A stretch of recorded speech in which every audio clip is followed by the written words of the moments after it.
Casey grabbed Anya's hand before she rushed to the screen. The snake was already wrapped around the leg of the chair, its scales glistening under the dim light. Mark, his face contorted with horror, gasped, "Break the glass. He's here." Anya rushed to the monitor, but Casey noticed movement behind the camera. A shadow darted into the corner. Suddenly, the image went out, and instead of Mark, the numbers appeared on the screen. 3 o'clock. Countdown. "He's taking us further," Casey whispered, staring at the new red arrow on the wall. She was pointing at a trapdoor in the floor. After descending a rusty staircase, they entered a room resembling a laboratory. Test tubes with cloudy liquid, stacks of 80s medical journals, and a live snake trapped in an aquarium. "That's the Viper. This is a prank," Anya pointed her finger at the glass. "Look, her poison glands have been removed." But before they could breathe a sigh of relief, a hoarse laugh came from the speaker. "Sentimentality is a weakness. You've already lost." The wall behind them shifted with a bang, revealing a passage to a hall littered with bones. Not human, but animal. Skulls of dogs, antlers of deer, spines assembled into creepy art objects. A mannequin in a transparent raincoat towered over them, holding a sign, "My collection." "Your turn." Anya threw up. Casey, trembling, picked up a battered notebook from the floor. It contained sketches of traps, notes on the behavior of the victims, and a list of names, their names. Last page, Casey, stubborn. To break through the pain of others. Anya, empathetic. Make me choose. We're part of his experiment, Casey said. He wants us to betray each other. Ryan screamed in the distance. They ran towards the sound, stumbling over the bones, and came out into a circular room with a well in the middle. Jake was hanging over him, still alive, but his arms were wired to a metal beam. There was water splashing in the well below, and something else. "Help me!" Jake jerked, and the wire bit into his wrists. There he is. A man in a gas mask and oiled overalls stepped out of the shadows. In his hands is a chainsaw without a chain. He hit the beam with it, and Jake screamed, losing his balance. Anya stepped forward, but Casey pulled her back. The man slowly took off his gas mask. Underneath it was the face of an elderly man with scars instead of eyebrows. "Elmer Gray," Casey whispered. You're alive." "Alive?" He grinned, revealing sharp fangs. Teeth had been filed away. "I've become something more. A gardener is an idea. And ideas don't die." He pressed a button on the wall, and the floor under the girls began to tilt, turning into a slide. They rolled down into the sewer tunnel, where Mark met them. He was tied to a pipe, and above him, on a rope, swung a bag with spikes. "Don't come any closer." "Stop it," he shouted. "There are wires here." But Anya had already rushed to free him. When she cut the rope with a knife from her backpack, the bag collapsed, almost piercing her head. There were photographs inside. Their childhood photos stolen from social media. "He's been following us for months," Casey said, looking at the notes on the back. "Knows everything. Phobias, weaknesses." The growl of the chainsaw was getting closer. They ran, dragging Mark, whose leg was broken in the fall. The tunnel branched, but the arrows only led to dead ends with traps. Pits with stakes, cages with hungry rats, steam jets from rusted pipes. Suddenly, they came to a metal door marked exit. Behind it is a staircase to the surface. But when Casey pushed the door open, the mechanism went off. The ceiling began to descend, threatening to crush them. "Get back!" Mark shouted, but the door to the tunnel had already slammed shut. Anya noticed a hydraulic lever in the corner. To reach it, it was necessary to pass under the lowering ceiling. She rushed forward, shouting, "Hold on to the walls!" Casey and Mark pressed themselves against the side niches, while Anya, bending under the pressing metal, jumped to the lever. The ceiling grazed her back, peeling off her skin, but she yanked the handle. The mechanism stopped. The door opened. They ran out to the cemetery, where they were waiting. Sunrise. But the relief lasted for seconds. The tombstones around were wrapped with wires leading to barrels of fuel. There was a speaker on the central monument, from which Elmer's voice sounded. Finale. Escape or burn. Casey grabbed the camera still hanging around her neck. In night mode, she saw that the wires were running to the nearest crypt. There should be a light switch. Cover me, she shouted, rushing forward. Elmer came out from behind a tree. The chainsaw was roaring. Mark, limping, threw a stone at him, hitting him on the arm. Anya grabbed a crowbar and hit the barrel, causing a gasoline leak. Casey reached the crypt and found a panel with buttons. There are children's stickers with cartoon characters on it. She pressed a random button. Explosion. But not the barrels. The ground shook under Elmer, and he fell into a hole he had dug himself. The chainsaw fell into a puddle of gasoline, and the sparks set it on fire. The students ran away, watching the fire devour the gardener's traps. But when the smoke cleared, Elmer's body was not found. Just a gas mask, melted into the outline of a skull. The fire destroyed part of the cemetery, but the students knew that this was not the end. The police arrived an hour later, finding only ashes and molten remains of traps. Casey insisted, "He's alive. We have to search the tunnels." But the investigator interrupted her. "Your friends are in the hospital. You're lucky, and that's enough fantasy." That night, while Casey was being interrogated at the station, Anya was left alone in the empty filming house. Her injured back ached, but worse was the feeling that she was being watched. She was checking the locks, closing the curtains, until she heard a knock in the basement.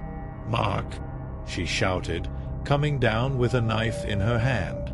The light was on in the basement. Her laptop was on the table, open to a folder with their materials. All files have been deleted except for one video. On the screen is Elmer, sitting in a chair with bandaged burns. He was smiling at the camera, "You did well." But the game continues. Ask Casey. Ask how she knew about the lever in the tunnel. Anya called Casey, but she didn't answer. Suddenly, a stone glass splashed through the window with a note, "Follow me. I'll show you the truth." She ran outside, where a cloaked figure loomed in the fog. Anya followed her to an old pharmacy that had been turned into a warehouse. It smelled of formalin inside. There were jars of organs on the shelves, and on the wall hung a photo album with her childhood pictures. "Hi, Anya," a voice said from behind her. It was Jake. His hands were scarred by ants, but there was a cold clarity in his eyes. Are you with him?" "What is it?" she whispered. "He taught me to see weaknesses. Yours is trust." Jake took out a syringe.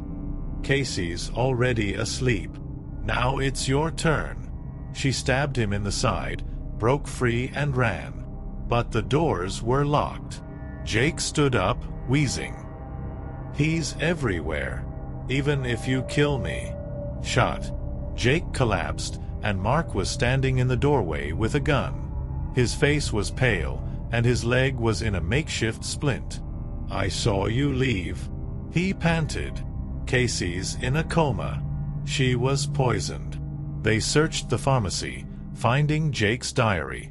He started working for Elmer after the first trial in the tunnel. He stole their belongings, planted notes, but most importantly, he installed cameras in their homes.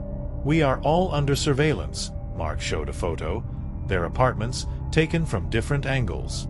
Elmer's not alone. They returned to the hospital. Casey is hooked up to machines. Her body is covered in a rash from an unknown toxin. The doctors shrugged their hands. Neuroparalytic. There is no antidote. Anya hacked Jake's email last night. The last letter was sent to a private clinic outside the city. There's a list of patients with their names. She and Mark went there, finding an abandoned building with a sign reading Research Center Number 7. Inside is a laboratory with surveillance cameras, operation logs, and living people in cages. Experimental subjects, Anya whispered. He experimented on those he abducted. Suddenly, the light flickered. Elmer appeared on the screens along the walls. His face was burned, but his eyes were on fire. Congratulations. You've reached the end. Now it's a choice, join or die. Mark fired at the screen, but the voice continued to sound from the speakers. The laboratory doors slammed shut, and gas began to flow from the ventilation. Anya found a data flash drive in Jake's pocket. There's a video where Elmer instructs a group of students. Among them are doctors, police officers, even the mayor of the city. He created a network, she realized. They're all part of the gardener. Mark, coughing up blood, hacked into the server room. I uploaded the data to the network, but the gas was already eating away at my lungs.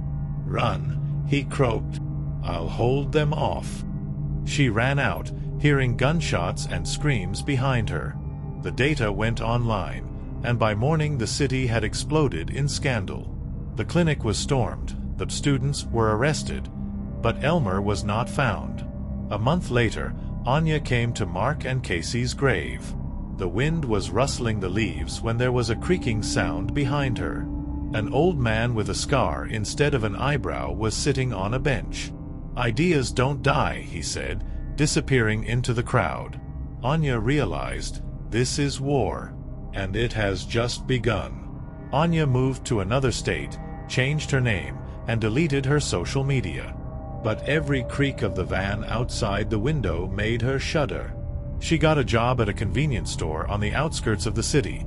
Night shift, dim lights, cameras above the cash register. It seemed safe. That night, as the rain began to fall, a man in a black hoodie entered the store. He bought an energy drink and a pack of chewing gum, but when Anya gave him the change, his hand shook.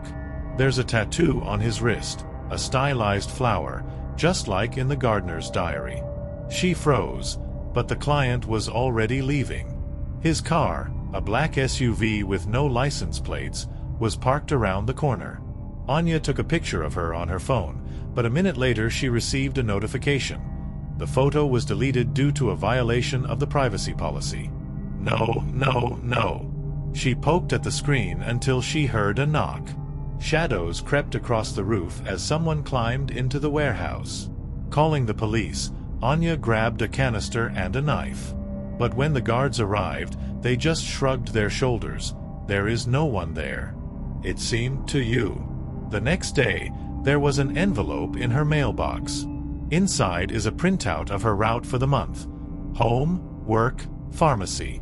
And a new note. Did you get bored, Anya? Let's play. Your move. She bought a gun. I've learned how to set traps on doors. But a week later, she was woken up by the smell of burning. There was a pot on fire in the kitchen. Someone had put a picture of Casey doused in gasoline in the oven. On the back, a match, and you're with it. The police didn't believe him again. You have PTSD, the officer said. But Anya knew it was Elmer. Or his students. She decided to counterattack. She hacked into the store's cameras, finding the moment when the man with the tattoo replaced her USB stick with a schedule. I traced his path through street cameras through the dark net. The car disappeared near an old car repair shop. Anya got in there at night. The garage smelled of oil and chemicals. On the table is a map of the city with markings. Her house, the hospital where Mark died, the morgue where Jake's body was taken. And a folder with new names. Among them is her neighbor, an old disabled man who fed pigeons every evening. It's beautiful, isn't it? A voice came from the corner. A man in a hoodie stepped out of the shadows, holding a taser in his hand. His face was ordinary. No scars, no madness. Like an office clerk. We don't want to kill you, he said. You're an advertisement.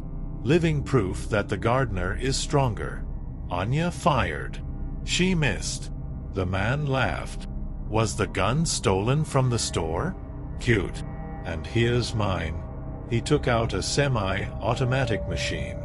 The real one. She rushed to the exit, but the door was blocked.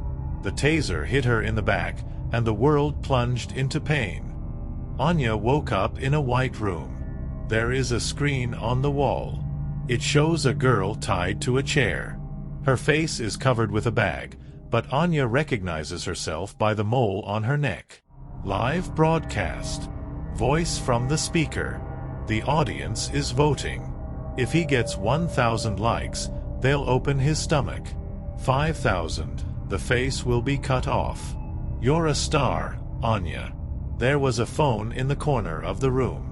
One message has been sent, coordinates. And the caption is, "Thanks for the idea."